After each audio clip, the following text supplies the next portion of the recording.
बिस्मिल्लाहिर्रहमानिर्रहीम अस्सलाम वालेकुम। आज मैं आपके साथ मज़ेदार से ब्रेड और दूध से बनने वाली मीठे की रेसिपी शेयर करने जा रही हूँ। हरीम की बर्थडे थी कल, तो उसके लिए मैंने ये मीठा तैयार किया था। तो मैंने सोचा ये रेसिपी आप लोगों के साथ भी शेयर करती हूँ। बहुत ही मज़े का बना था। इसमें कोई बहुत ज़्यादा चीज़ें नहीं ऐड करनी, बस आपके घर में मौजूद चीज़ों से ही मज़ेदार सा मीठा बन के रेडी हो जाएगा और बन भी बहुत ही जल्दी जाता है और बड़े ही मज़े का बनता है। इसके लिए मैंने 1 किलो दूध लिया है और 1 किलो दूध में मैंने 3 चम्मच खाने के जो है ना भर भर के मैंने इसमें मैंगो कस्टर्ड के ऐड किए हैं। उसको दूध में मिक्स करने के बाद हमने इस दूध में ऐड कर देना और 4 से 5 मिनट तक पकाना है। बहुत ज़्यादा उसको थिक नहीं करना, बस रनिंग फॉर्म में रखना है। दूसरी तरफ मैंने यहाँ पे एक पैकेट क्रीम का लिया है, उसमें मैंने अच्छी तरह फेंट लिया है। अच्छी तरह फेंटने के बाद उसमें मैंने कंडेंस मिल्क शामिल किया है और उसको अच्छी तरह से मिक्स कर लेना है। और यहाँ पे मैंने ब्रेड के स्लाइसेस लिए हैं, इनके किनारे मैंने रिमूव कर लिए हैं। आप अपनी ट्रे के हिसाब से देख रहे हैं, मेरी ट्रे में यहाँ पे 3 स्लाइसेस आ रहे थे, तो मैंने उस हिसाब से इसमें सेट किए हैं।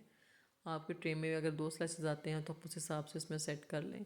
सबसे पहले यहाँ पे मैंने ब्रेड के पीसेस की जो लेयरिंग है वो की है। उसके बाद मैंने जो कस्टर्ड तैयार किया था उसकी लेयरिंग कर देनी है। जब गरम गरम कस्टर्ड इसके ऊपर जाएगा ब्रेड के, तो ब्रेड फ़ौरन से नरम हो जाएगी, फ़ौरन से मुंह में घुल जाएगी। इतने मज़े की रेसिपी बनती है। इसके लिए आपने मिल्की ब्रेड लेनी है, नमकीन ब्रेड नहीं लेनी, वरना आपकी स्वीट डिश का सारा टेस्ट ख़राब हो जाएगा। यहाँ पे अब मैं इसमें नारियल का बुरादा जो है इसके ऊपर उसकी टॉपिंग कर रही हूँ। नारियल का बुरादा इसमें बड़े ही मज़े का लगता है।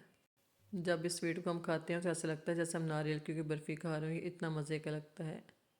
उसके बाद फिर से मैंने जो है ना इसमें ब्रेड के स्लाइसेस लगा दिए हैं और उसके ऊपर फिर से कस्टर्ड की लेयरिंग कर देनी है। अगर आपके पास 2 स्लाइसेस वाली ट्रे है तो आप उसमें इस तरह से 2 स्लाइस रखते जाएं, ऊपर से लेयरिंग करते जाएं और फिर से डबल स्लाइस रखते जाएं और लेयरिंग करते जाएं। उसके बाद सबसे ऊपर मैंने जो क्रीम रेडी की थी उसकी लेयरिंग कर दी। उसको 3 से 4 घंटे के लिए मैंने फ्रिज में रख दिया ताकि अच्छे से सेट हो जाए। पिस्ता बादाम के साथ इसके ऊपर गार्निशिंग कर दी है और ये है जी इसकी फ़ाइनल लुक। 3 से 4 घंटे के बाद देखें ये बड़े अच्छे से सेट हो चुकी है और बड़े ही मज़े की बनी है। बहुत ही जल्दी बन के तैयार हो गई थी। आपको मेरी रेसिपी कैसी लगी ये मुझे कमेंट में ज़रूर बताइएगा। वीडियो को लाइक करें, चैनल को सब्सक्राइब करें। मिलते हैं नेक्स्ट वीडियो में, तब तक के लिए अल्लाह हाफिज़।